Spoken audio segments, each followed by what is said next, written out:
Library, the State Archives in Frankfort, in a program of oral history.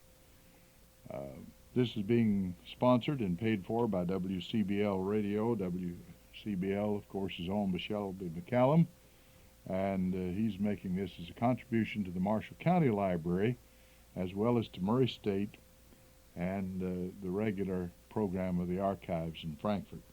We have two guests on this particular tape today, and it's Dr. Joseph Randall Miller and Roe Thomas. Roe Thomas, the son of a pioneer physician in the county. And we're going to perhaps start off with him and ask some of the real early history as he can remember it from his dad. Your grandfather didn't happen to be a doctor too, did you, Roe? Just my dad. Just your father. Well, when was he a physician? Well, he graduated from the University of Louisville in 1873. 1873. Now that goes back a ways. If I remember, of course, the first medical school in Kentucky was 1799 at Transylvania, and we didn't have Dr. Drake and the other famous people at Louisville till about 1840, as I recall. Dr. Miller may remember, but I think those are the general areas, as Louisville became a much larger city than Lexington. Eventually, Transylvania was phased out. Of course, now we've gone the other direction, and we have a hospital in Lexington, caused by Governor Chandler more than anyone else, Shelby. Yes, in that connection, at the time it was very controversial and was just barely passed by the General Assembly. There were many who thought the money that was used to build a medical school in Lexington should have been used to expand and improve the medical school in Louisville. One of the reasons given was that Louisville had greater opportunities for internship than Lexington. I don't know, I'd like the doctor's opinion, but I think perhaps it's worked out all right the way it went. Well, they're trying to merge them now and cut back. So if that is a wise move, then we never should have built it, should we? They've cut back both freshman classes this year, about 20 per class. I didn't realize that. And there is the Council on Higher Education at the present time is studying this situation, whether to go ahead and try to expand both of them, or cut one of them out, or put them both under the administration of one head. In other words, have a medical school at Lexington and a medical school at Louisville, but have one president and one administrative head. Then you think, Doctor, that perhaps those of us in the legislature who opposed the creation of a new one were perhaps on the right track? I think so. I might add this as a matter of interest. The two representatives from Lexington really, publicly, they had to vote for the one in Lexington because they represented Lexington. Mm-hmm. But both of them really, personally felt that it was a mistake. Mm-hmm. We already have an excess number of dentists in the state of Kentucky, and they estimate by 1890 there will be an excess of physicians. Now that don't mean that we'll have too many here in Benton. In other words, the distribution may be very poor. That's right. Robertson County and Martin may lack physicians, but there'll be too many. Be too many anyhow per capita, and too much cost of training doctors. That's right, and in that same study, Dr. Miller, it's even worse in law. They have 3 law schools, which, of course, was another political move, but we don't want to get off on that too much. Let's get back to Roe. Tell us what your father's name was. E.G. Thomas, Edwin Gibson. Edwin Gibson Thomas, and he was located in Benton. He was raised in Graves County and went ahead and completed his schooling in 2 terms at the University of Louisville. Mm-hmm. And did he begin practice first in Benton? Came to Harvey, Kentucky, which was about 4 miles southwest. Oh, yes, named after Mr. Harvey Ivy, wasn't it? Well, Bonder's land where he put up his shingle, and he stayed single for 3 years. I before he interviewed a took that money to marry. Mildred Ivy Hoover, who told me that was named after her dad, whose Yeah. first name was Harvey. Yeah. And we've heard about the great city that was built there. And Shelby used to talk about Possum Trot, the heart of downtown Possum Trot. I remember how he said that on the radio years ago. I guess we can say the same thing about Harvey. Yeah. All right. There were many physicians in those days. Of course, they couldn't cover nearly the area that they can today. Dr. Miller might comment on that. They drove horses and buggies. At one time, I think Rolf said, he tells me this, that we had 28 practicing physicians here in Marshall County. We had 3 or 4 in Hardin. I remember when I was a little boy that there were 5 physicians in Hardin at one time. We had 1 at Brewers. We had 2 at Sharp. We had 2 out at, where was Dr. Woodall? Oh, that is Oak Level. Oak Level, 2 at Oak Level. We had 3 in Calvert City, and then a number of doctors here in Benton. In Benton, there may have been 1 at Birmingham or 2 at Gilbertsville. Birmingham. 2 at Birmingham. Dr. Clayton and Dr. Stone. Mm-hmm. So, of course, there was no hospital, and they had everything was a house call. I guess unless you went to the office. And they had to have an operation. They just took the dining table and put some sheets on it and moved them in the kitchen, and they went to work. Well, the only hospital in the Purchase would have been in Paducah, in your father's early days, I presume, Right. because if I remember correctly, the Marine Hospital opened in Paducah in 1840. So that was the old Riverside. Yes, it developed into Riverside Hospital, and finally was eventually sold to the city to Lourdes, and became Lourdes. And of course, when I was a boy, there were 3 hospitals in Paducah. The Illinois Central operated its own hospital. Plus, when they built Western Baptist, they made the 3rd one. Well, your father was obviously a general practitioner, I guess. Practitioner. That's a And when he went for where there's going to be a baby born, he just spent the night. And most of the time, he had his saddle and saddlebags. I had the old saddlebags and saddles for him just a few years ago. And the saddlebags I gave to my nephew, and they were burnt up down in Alabama. Mm-hmm. But they used to have to use a horse. He never had a car. He never owned one of his own. Mm-hmm. But he used a horse and buggy.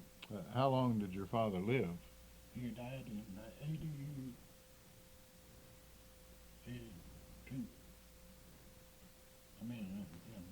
1982 19 or 1892? no, 19. He lived. He was practiced medicine 60 years. Mm-hmm. All right. Okay, so he lived over into the 20th century. Yeah. Then 1933. yeah. 1933. 1933. Yeah.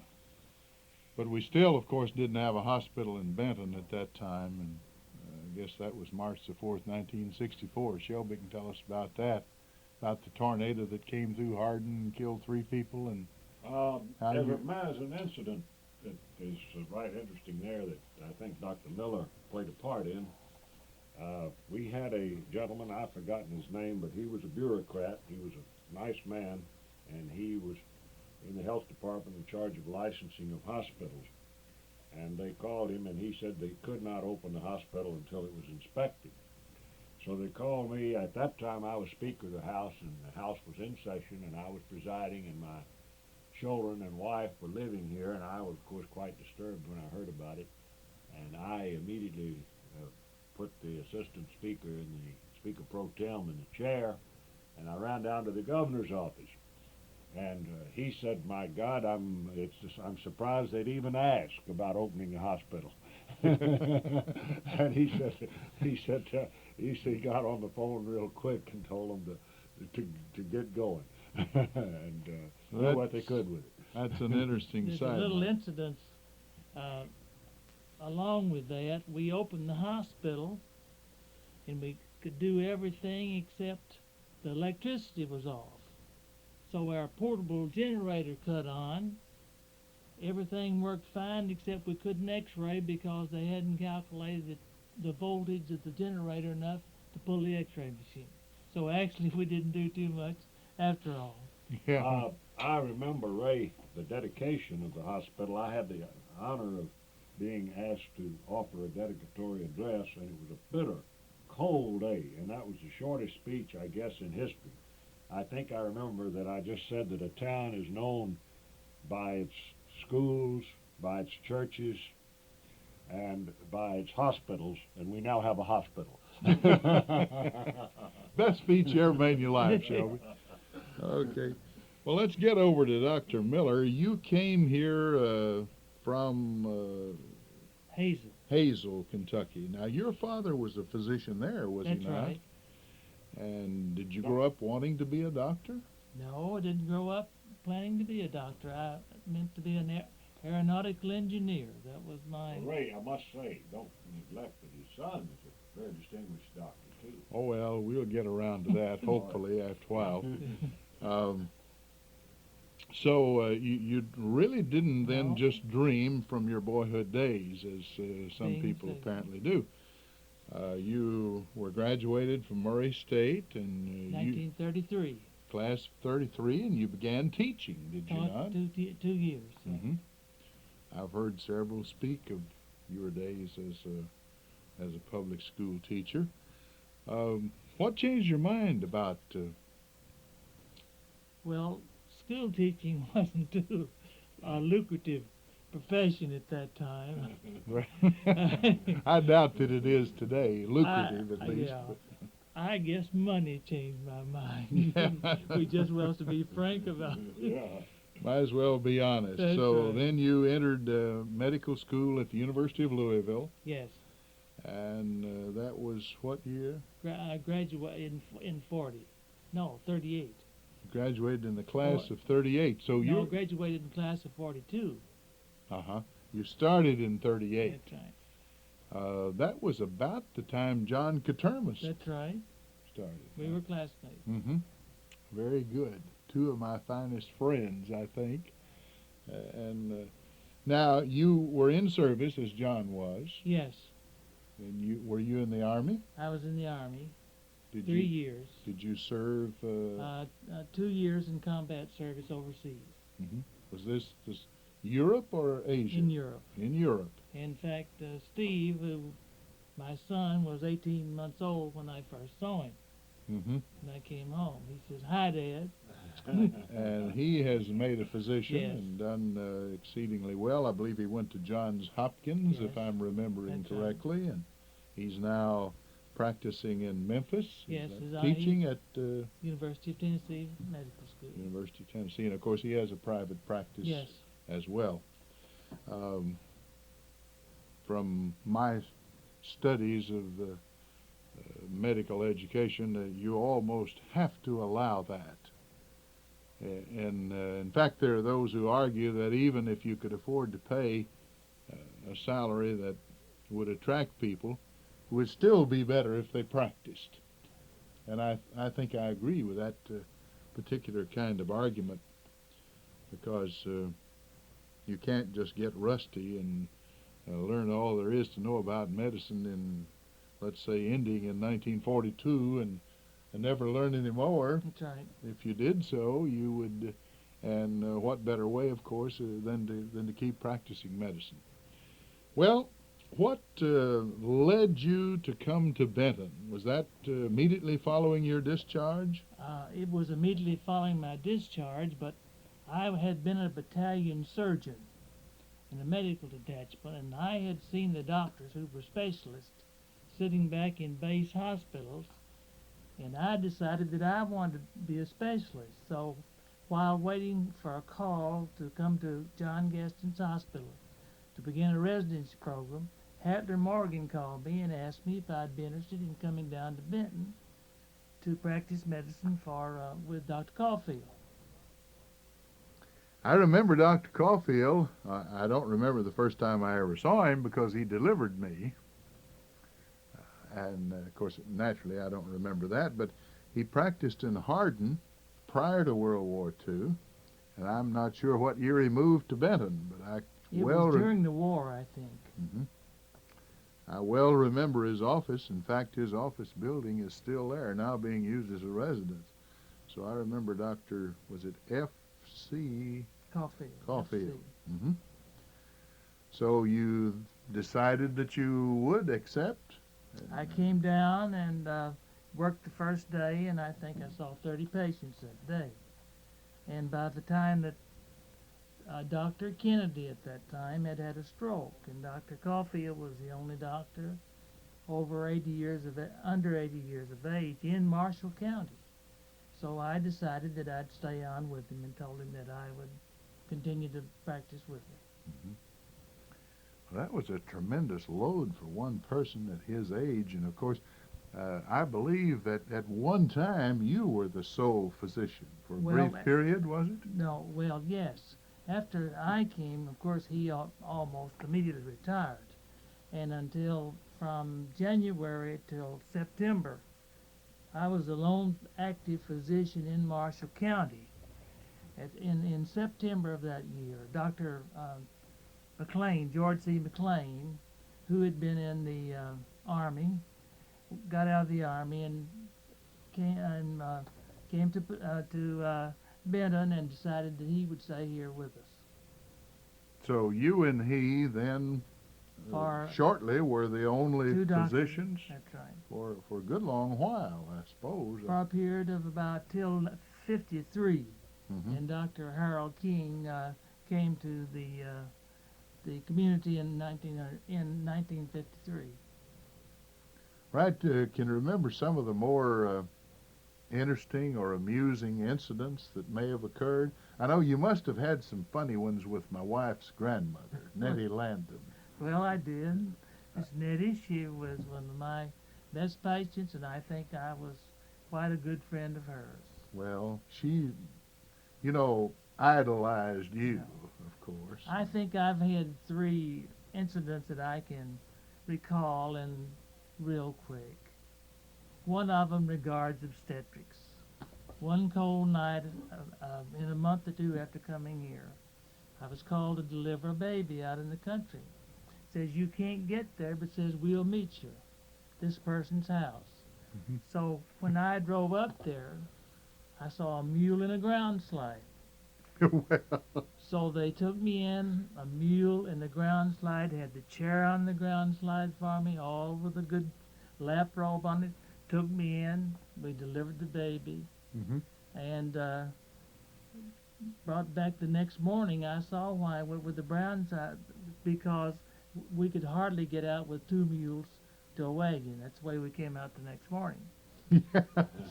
The roads, in other words, were really terrible. The next one is economic.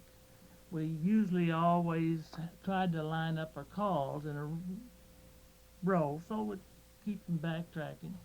So one Sunday afternoon, Joe, my younger son, and I decided to catch up on my calls. So we made this round from Simsonia to Mayfield Road to Golo. And everybody paid me, and he saw me pay me. He always wanted to go into the house with me.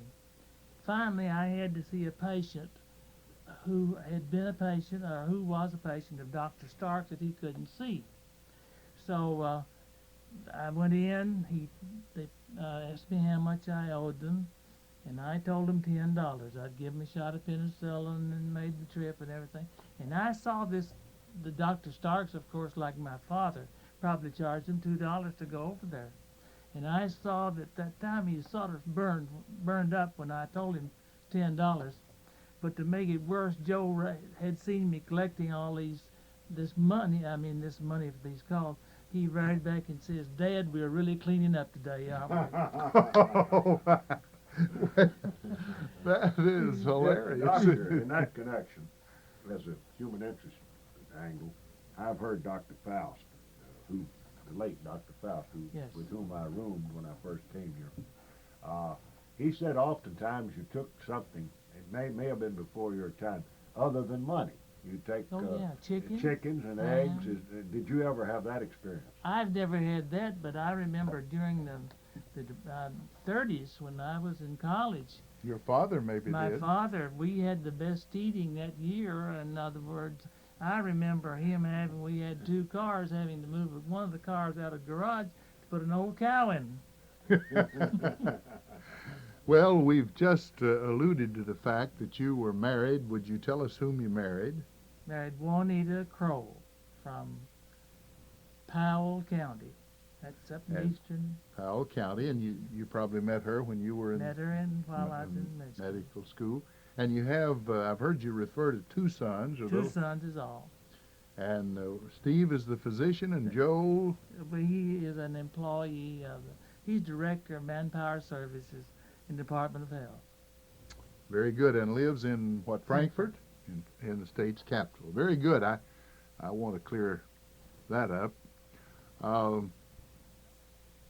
Now, tell us just a little bit about how much easier, I presume it is, to come into a county now and begin practicing where there's a hospital than when you started. You had to worry about buying all your equipment, didn't you?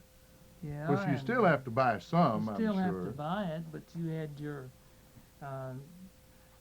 own everything to take care of, your finances, your business, your office work. But now an office at that time was more or less, not necessarily in my generation, but the generation before, was a place for the doctor to keep his medicine.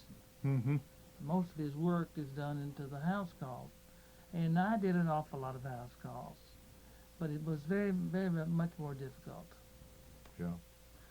I know now, of course, you've come to a community, then there's so many of the complex machines, large x-rays and so on that the hospital owns. That's right. And An individual couldn't own them unless No. he had a group doing that. And that is a community this size. that's right. So it was then quite a step forward for us to have Benton Hospital completed here. That's right. Well, I'm certainly glad we did. Ro, do you have anything else you want to add? Some special thing that was amusing when you grow up? Anything you remember about your dad that was Oh, I remember. might be a whole lot of funny? things. Or He had his own medicine room outside, and Mhm. I know one time us boys decided that we wanted something to shoot at old rooster, and we got some strychnine pills because they were coated with silver coated, and we got those things and we Put got them our in a- britches tanned. what I was believe, a am I not flipper? right, didn't they call a doctor that supplied his own medicine a homeopathic doctor? Yeah, I think so. Or When I was growing up, I remember we had one doctor Yeah. they called a homeopathic doctor. He was a full-fledged medical doctor. yeah, But he did not send prescriptions to the prescriptions. drugstore. Yeah. Well, I can recall my mother going to Dr. Stark when we lived in the Hickory Grove neighborhood. And, of course, he had this little white frame building in his yard. And as you say, it was just a place to keep your medicine. Well, there wasn't a drugstore in Kirksey, of course. I guess there still isn't. But then, most of the doctors that I knew about, maybe in the large cities, it was different. But they all gave their own medicine. Yeah. Dr. Caulfield did that even though we had drugstores here, Dr. Caulfield And still Dr. McLean did quite a bit. dispensed, yes. Mhm. It was $2 an office call and the medicine on them. Yeah. Ray, I'm going to take advantage of Dr. Miller because I think he has contributed so very much to our community and its health and its medical well-being. He has been written up in several very prestigious magazines for work that he has accomplished, and I wonder if he would be too immodest. Would he be willing to discuss some of the research work that you've done? I think one article was published at least in the New England Journal. Is that correct? well, not in a New England journal, it was in the Kentucky Journal. Kentucky Journal. Yes. It was on edema back in the 50s. That's drops here swelling. It was Fluid. fluid on the thing. And I've always tried to keep up with medicine. I've spent 2 different terms at the Cook County Hospital, which at that time was one of the better training hospitals. And most of the time just been a doctor for Marshall County. But you did keep up, and I've heard a lot of compliments on you, Dr. Miller. I'll speak for him, since he no doubt is averse to speaking for himself. He doesn't want to blow his own horn, but many other physicians give In other him words, great he's not a politician. marks. Oh, he's not running for office, Shelby. Not trying to be Speaker of the House, is he? Didn't run for office. I got to be vice president. They say if you're vice president, that's the last stop. You're vice president, Vice president. of the I was medical vice president of the Kentucky State Medical Society. Well, very good. That's certainly Used to be rather active in it Uh-huh. years ago. Well, that's very good. I know John Katermas told me once that you were one of the best diagnosticians that he knew. Maybe So. that's the only. I'm the only one he knew. I knew that question wouldn't get a real resounding. No. Well, I would like to ask him this too. There have been vast changes, and I know he discussed them with me when they were in the formation. The state legislatures actually had very little, as he knows now, to do with the changes that occurred in the conducting of medical services to our people. I'm sure he would agree with me that our people are much better served now than ever before in history. But I'd like for him to explain some of the transition that has occurred since the government involved itself in the medical program of the country. Well, let me go back. Since I have been here, I have not seen a case of typhoid fever. This was under private enterprise, you understand? A case of typhoid fever, the last case I saw was in Callaway County. A patient of my father says, I want to take you to see a patient who got a case of typhoid fever. The only case I've ever seen. We have only had 1 case of malaria. Now, these used to be the scourges of our thing. I had typhoid fever. Malaria. We've only had 1 case of malaria in this hospital, a patient of mine that I like not to ever diagnose till I found out that he'd been to Vietnam, and what he'd had, he was taking had been taking suppressive therapy and had a relapse. Pneumonia is not a thing of, just almost a thing of the past. The old type pneumonia. Diphtheria. I've not seen a case of diphtheria in this community since I've been here. that's more the advance of science, though, is it not, Dr. Miller, rather than government action? Well, I say this is under private enterprise Mm-hmm. and the advance of science. Yeah. Now then, the thing the greatest contribution that I've seen here, in 1954, we had our last polio epidemic. At that time, I had 5 patients with polio. But prior to that, about every few years, every summer, someone in the community would get polio. Mm-hmm. And to me, that is the greatest, almost as great as the invention of your antibiotics. Mm-hmm. The last case of polio we had was in 54. Dr. Jonas Salk. Salk, we gave, now then at that time, Dr. Sam Henson was health officer. We got Jonas Salk developed the Salk vaccine in Sabin. We gave it in The oral clinics. vaccine. Everybody in the county got it. We ran clinics that one doctor would take. I remember I had fair dealing, Dr. King took South Marshall, and we scared it out and vaccinated every eligible person in the county. Well, we're just about out of time, but Shelby, I know you want to get in one last Well, question. there are a lot of questions I could ask Dr. Miller, but Dr. Miller, we've asked everyone this question, and this is the 22nd interview. Henry Levitt was the first. We have asked this question of each of our interviewers, those that being interviewed. If you had it all to do over again, would you still select Marshall County? I would. Well, you are right in line with the other 20. How about you, Ro? I would. Thank you very much. We appreciate our guests, Dr. Joseph R. Miller and Roe Thomas, who told us something about his pioneering physician father. I'm Ray Mofield, and you've heard Shelby McCallum on the tape as well. It's been produced by Grant of WCBL, and there will be copies deposited in the Marshall County Library, in the State Archives at Frankfort, and in the Pogue Oral History Library at Murray State. That completes our broadcast for today.